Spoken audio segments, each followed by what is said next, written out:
All right, so breakfast down, we are now going to head out to a place that not everybody knows about and has a really amazing history to it. It's called Hug Point.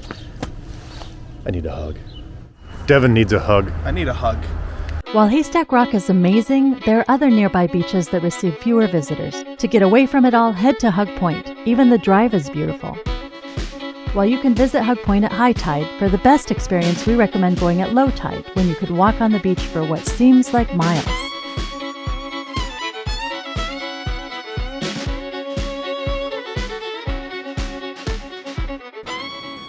From the parking lot, head down the stairs and take in the view of the Sandy Cove beach that awaits you.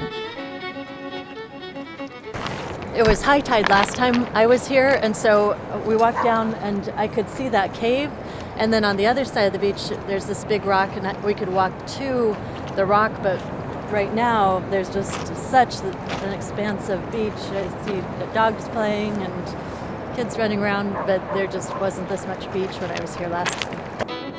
A short walk north will take you to the actual Hug Point.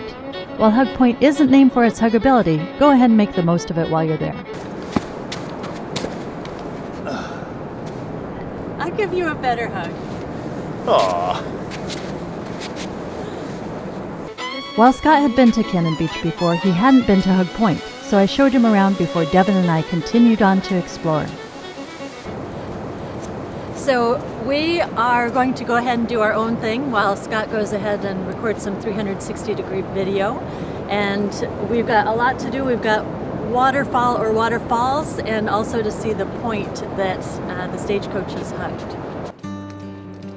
Before heading to the waterfalls, we started by exploring some caves. These caves were created by wave action carving into the sandstone cliffs.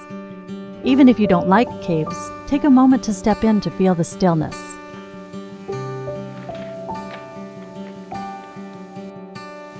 From there, head to the waterfalls. Keep in mind, these are seasonal waterfalls. While I didn't grow up near the ocean, water has always called to me.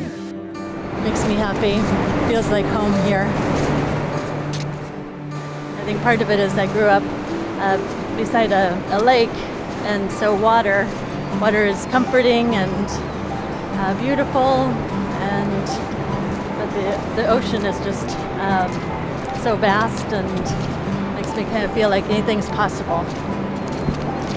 These tide pools can only be accessed during low tide, so check your tide charts before you visit. I heard a woman say that this rock is hardly ever exposed, so it's pretty cool that we came on a day that's completely low tide. Beware of the incoming tide. It comes in fast and you could get caught off guard. Being stranded could turn a great day into a risky situation.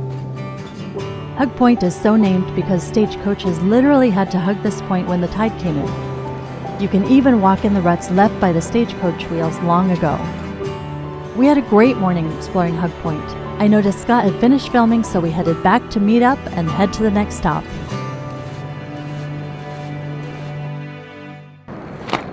Looks a little wet. Yeah, don't put tripod in tidal pools. Came out pretty cool though. Watch for Rust video coming up soon.